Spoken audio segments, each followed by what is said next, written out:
I used to make a very simple mistake about one particular date, and because of that, I missed several dividend payments. Watch this video till the end so that you do not make the same mistake. At the end of the video, I'm also going to show you how you can get paid even after selling the stocks. And because you're watching this video till the end, I'm also going to show you two strategies that you can use around this particular date. Welcome back. My name is David Das. Thank you for joining. I hope you're all doing well. In this channel, I talk about building wealth and income from the stock market. So let's get started. When investing for dividends, there are four particular dates related to the dividend payout process.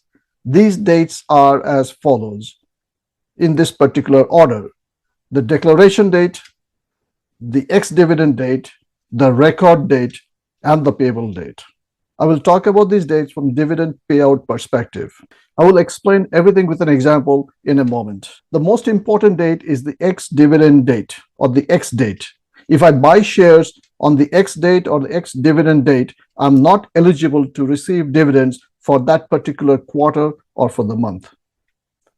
And also the ex-dividend date is one business day prior to the record date.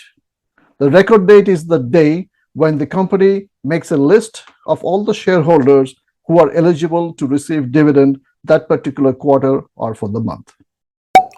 I recently bought shares of this company called SmartCentres Real Estate Investment Trust, and I made a video on that.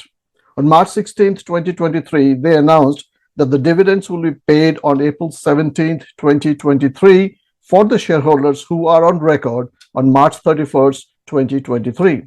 March 31st, 2023 falls on Friday, so the ex-dividend date will be on Thursday, which is the previous business day, and that is on March 30th, 2023. And this is confirmed on the Yahoo Finance website.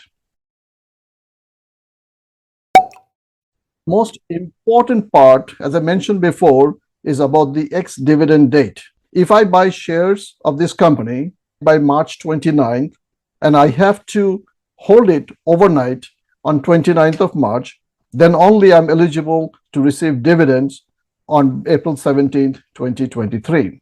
If I have owned the shares before and I sold it on March 29th, I'm not eligible to receive the dividend on April 17th. And if I buy the shares on the ex-dividend date or later, which is March 30th or later, I'm not eligible to receive dividends on April 17th, which I have shown in red color because I'm not eligible to receive dividends.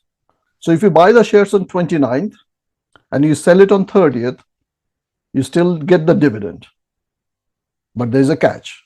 But what happens in this circumstance, the market is smarter than us most of the time. I'm not saying always. If the price of the stock was $10 on 29th and you get paid $1 as a dividend, the next day the price of the stock will be $9. And there are also tax implications if we buy it one day and sell it the next day.